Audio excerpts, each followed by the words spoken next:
होली की ये 4 पौराणिक कथाएं। रंगों के पर्व होली से कई प्रकार की कहानियां जुड़ी हुई हैं। आज हम इस त्योहार से जुड़ी 4 प्रमुख पौराणिक कथाएं आपको सुनाने जा रहे हैं।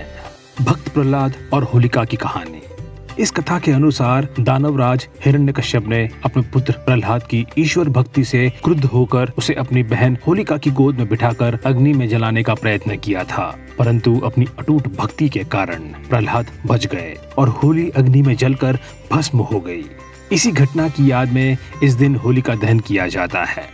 शिव द्वारा कामदेव को भस्म करने की कथा। पार्वती शिव से विवाह करना चाहती थी, लेकिन तपस्या में लीन शिव का ध्यान उनकी तरफ गया ही नहीं। उन्होंने प्रेम के देवता कामदेव से मदद मांगी। कामदेव ने शिव पर पुष्प बाण चला कर उनकी तपस्या भंग करने की कोशिश की। इससे कुपित होकर शिव जी ने अपने तीसरे नेत्र से कामदेव को भस्म कर दिया। बाद में कामदेव की पत्नी रति की प्रार्थना पर अगले दिन तक शिव ने कामदेव को पुनर्जीवित किया। इस प्रकार कामदेव के भस्म होने के दिन होली जलाई जाती है और उनके जीवित होने की खुशी में रंगों की होली खेली जाती है। राक्षसी ढूंढी की वध की कथा। राजा पृथु के समय के ढूंढी नामक एक कुटिल राक्षसी थी। वो अबोध बालकों को खा जाती थी। उसे वरदान प्राप्त था कि उसे कोई भी देवता, मानव, अस्त्र या शस्त्र नहीं मार सकेगा, लेकिन शिव के एक शाप के कारण बच्चों की शर्तों से वह मुक्त नहीं थी।